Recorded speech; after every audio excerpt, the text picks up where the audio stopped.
하나님 말씀 보겠습니다. 창세기 4장 11절에서 16절입니다. 창세기 4장 11절에서 16절. 11절.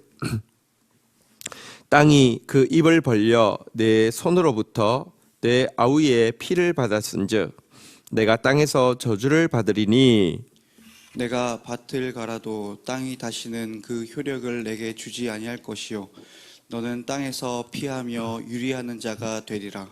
가인이 여호와께 아뢰되 내 죄벌이 치기가 너무 무거우니이다. 주께서 오늘 이 지면에서 나를 쫓아내시온즉 내가 주의 낯을 배웁지 못하리니 내가 땅에서 피하며 유리하는 자가 될지라. 무릇 나를 만나는 자마다 나를 죽이겠나이다. 여호와께서 그에게 이르시되 그렇지 아니하다. 가인을 죽이는 자는 벌을 7배나 받으리라 하시고 가인에게 표를 주사 그를 만나는 모든 사람에게서 죽임을 면하게 하시니라. 가인이 여호와 앞을 떠나서 에덴 동쪽 놋 땅에 거주하더니. 네. 자, 우리는 지금 하나님께서 인류에게 주신 두 번째 질문, 그러니까 내가 어디 있느냐는 질문, 그 다음에 내 이웃이 어디 있느냐는 질문, 하나님과의 관계에 대한 질문, 그리고 이제 이웃과의 관계에 대한 질문인데요. 두 번째 질문, 제대로 답변할 수 없었던 악한 가인에게 하나님께서 어떻게 대하시는지를 보게 됩니다. 전체적으로 상상도 할 수 없는 긍휼을 베풀고 있는 내용인데요. 한번 좀 보도록 하겠습니다. 자, 먼저 11절, 12절 교독하겠습니다. 11절 땅이 그 입을 벌려 내 손으로부터 내 아우의 피를 받았은즉 내가 땅에서 저주를 받으리니 내가 밭을 갈아도 땅이 다시는 그 효력을 내게 주지 아니할 것이요 너는 땅에서 피하며 유리하는 자가 되리라. 네. 두 가지 이렇게 저주를 받습니다. 첫 번째는요, 땅에서 이제 저주를 받아서 가인의 일은 그 농사꾼이었잖아요. 땅이 제일 중요하잖아요. 다시는 이제 그가 농사 짓기 위해서 밭을 갈아도 땅이 효력을 주지 아니할 것이다. 그러니까 땅에서 나는 식물을 이렇게 이제 빼앗기게 되어서 땅에 정착해서 한 땅에서 농사할 수 있지 않게 하겠다. 이렇게 말씀하셨습니다. 또 한 가지는 한 땅에 정착해서는 안 되고 유리방황하는 자로서 살아야 된다. 이렇게 선고하셨습니다. 그는 이제 죄책감과 또 한 곳에 정착하지 못하는 방랑자의 삶을 살아라. 이렇게 이제 하나님께서 선고를 하신 것인데요. 이렇게 하신 이유가 무엇일까요? 사실 이 속에 하나님의 긍휼이 담겨 있습니다. 고린도전서에 보면 육체는 심판을 받더라도 영혼은 구원을 받게 하기 위해서 교회에서 주는 최고의 형벌이 뭐냐고 하면 출교입니다. 출교라는 것은 공동체에 정착하지 못하게 함으로 말미암아 그의 영혼이 항상 곰핍하고 항상 가난해서 육신은 멸망하지만 영혼이 구원받게 하려는 최고 수위의 조치인데요.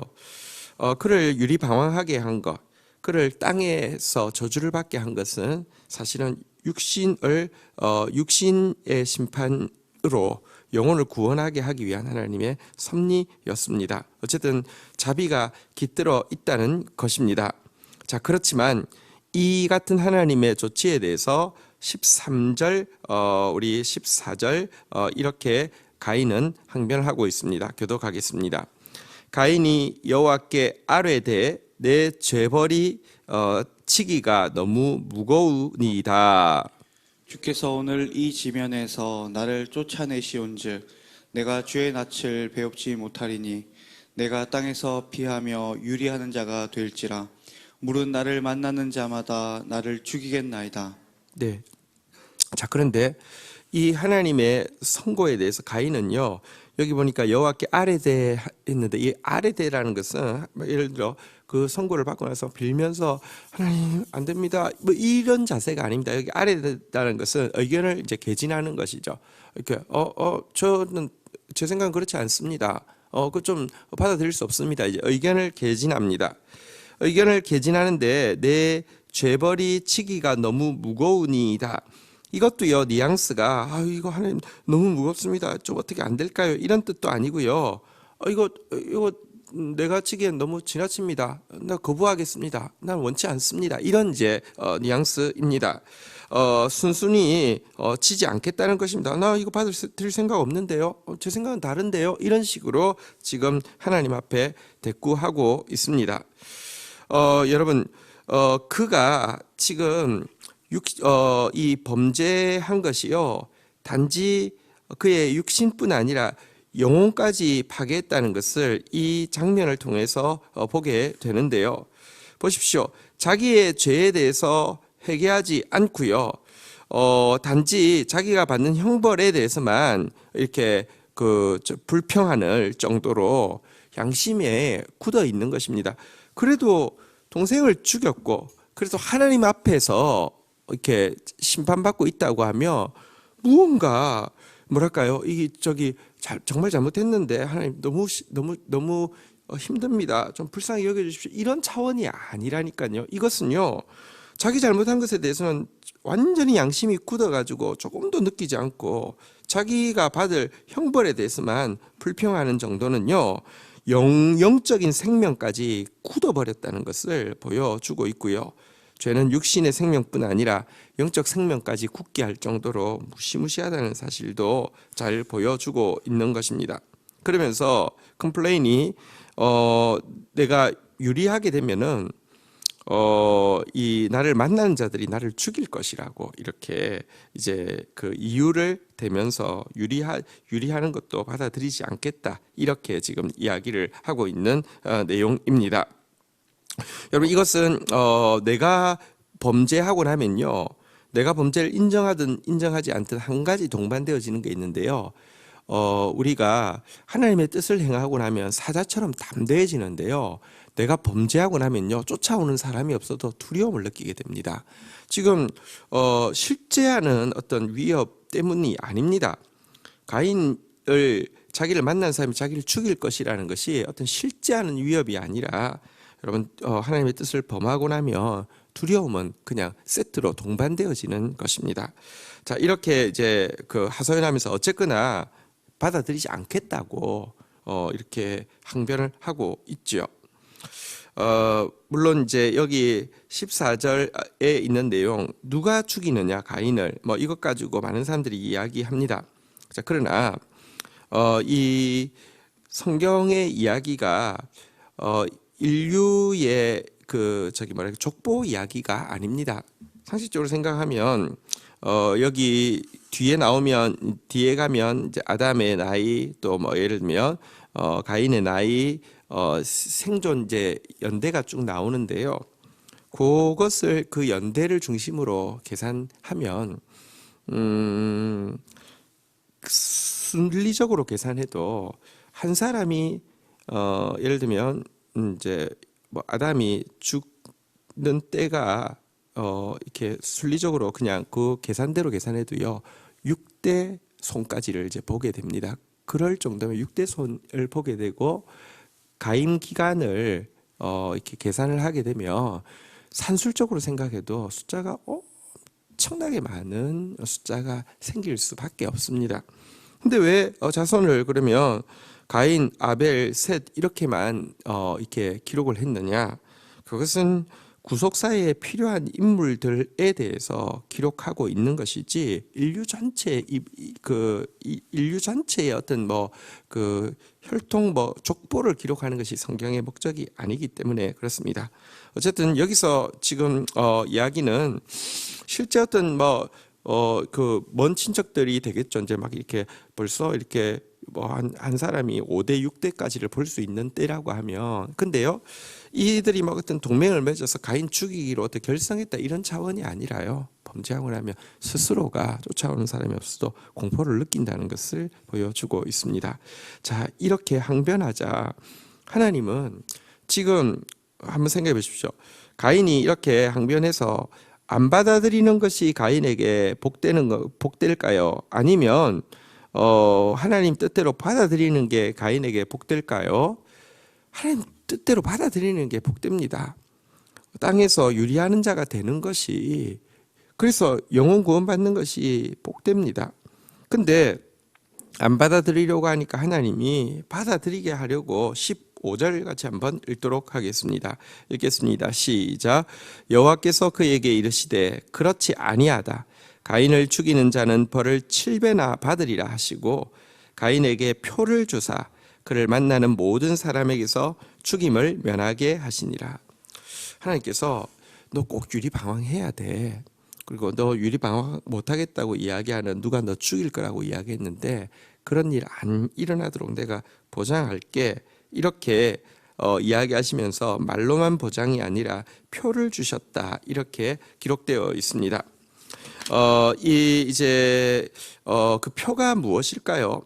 이제 이런 것일 것 같아요. 하나님이 이제 가인은 아담의 모든 자손들에게서 이제 쫓겨나서 유리방황하는 자가 되어야 한다라는 명령과 그 명령과 더불어서 그런 그를 누구도 죽여서는 안 된다는 또 명령을 이제 통보하는 어떤 표였던 것 같습니다.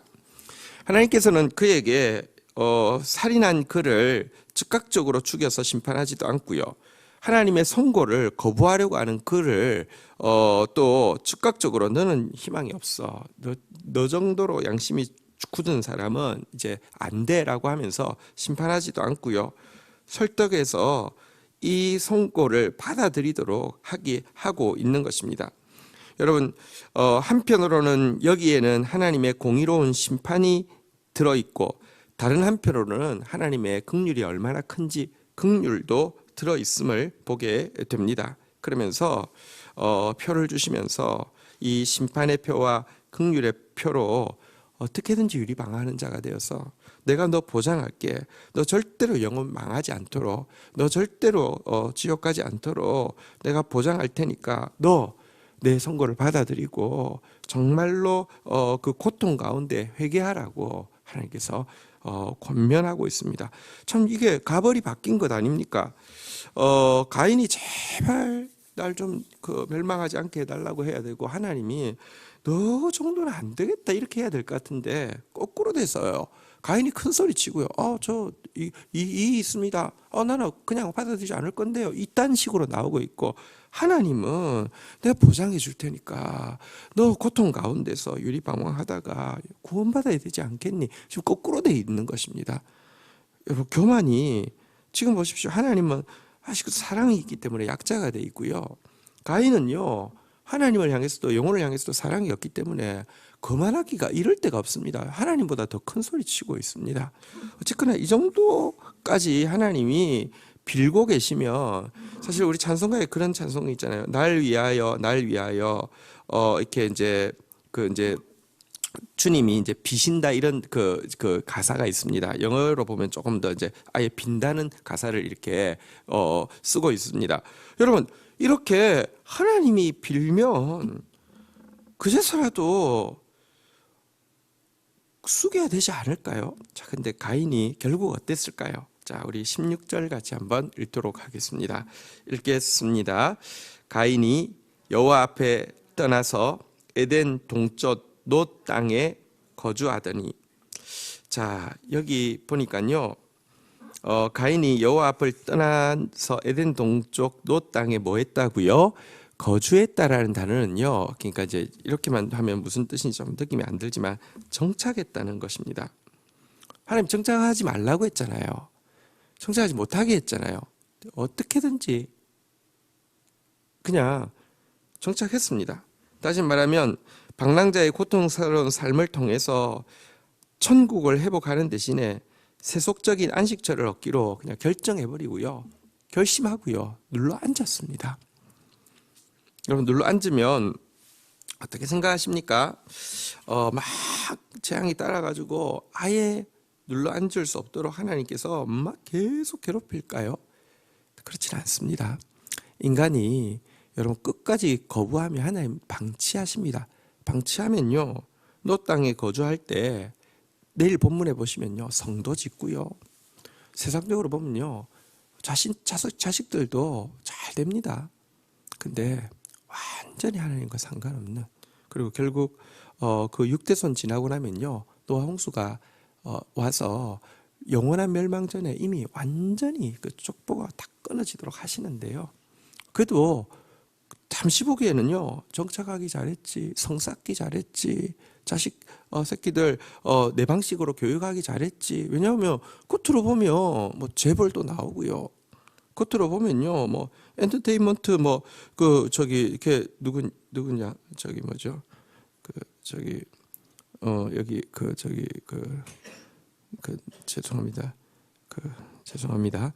그 저기 있잖아요. 예? 저기 서태지와 아이들 뒤에 춤추다 그걸 양현석이라고 하는 거예요. 그런 이게 엔터테인먼트 이렇게 이제 일을 처음 시작하는 사람 나오고 여러분 미국에서 제일 로비 힘센 사람이 누굴까요? 무기 제조 쪽은요. 무기 쪽은 돈이 막 진짜 엄청난 액수입니다. 그런 사람도 이렇게 무기 제조의 조상 무슨 그러니까 유흥 사업의 조상 그리고 이렇게 대규모 옥축 그러니까 그 당시로는 재벌의 조상들이 다 그 자손에서 나옵니다. 성공했습니다. 아니요 성공이 아니라 영원한 멸망이 되게 되었죠. 오늘 이 말씀 앞에서 때때로는요 하나님의 그 말씀이 우리한테 진짜 고통을 주는 것 같지만 그게 진짜 사는 방법입니다. 하나님 말씀에 순종하는 이 겸손한 성도. 우리 어제 보았지만 다윗이 아담이 하지 못했고 또 가인이 하지 못했던 정답을 내가 왔습니다. 내가 여기 있습니다. 당신의 모든 말씀은 나를 향한 사랑의 말씀이고 당신의 모든 말씀에 순종하기를 나는 가장 즐거워합니다. 이 고백이 사는 고백이고 이 고백하는 사람 통해서 세상은 살게 됩니다. 그런 저와 여러분 되기를 주의 이름으로 축원드립니다.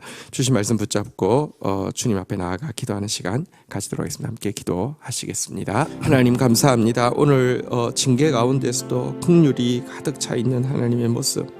하나님 당연히 죽이셔야 될 자를 살리시면서까지 비시는 하나님의 사랑을 보지만 그 앞에서도 항변하고 그 앞에서도 반항하고 그 앞에서도 이유를 달고 그 앞에서도 결국은 자기 방법으로 큰 소리 치다가 자기 방법을 택하는 가인의 강박함도 봅니다. 이 모습이 다른 모습이 아니라 우리 모습이기에 정말 두렵고 떨림으로 하나님 앞에 간구합니다. 하나님 앞에 겸손한 자 되어지게 하여 주시고 하나님 말씀 앞에 신뢰하며 순종하는 자 되어지게 하여 주시며 다윗처럼 내가 왔나이다 나를 가리켜 말씀하신 것이 두루마리 책에 있나이다 고백하며 이 말씀 앞에 감격하며 감사하며 이 말씀 앞에 꼬꾸라지는 자 되어질 수 있도록 도와주시옵소서. 그래서 내 영혼이 살게 하여 주시고 살리는 자로 회복되어질 수 있도록 은혜를 더하여 주옵소서. 감사합니다. 예수 그리스도의 이름으로 기도 올립니다. 아멘.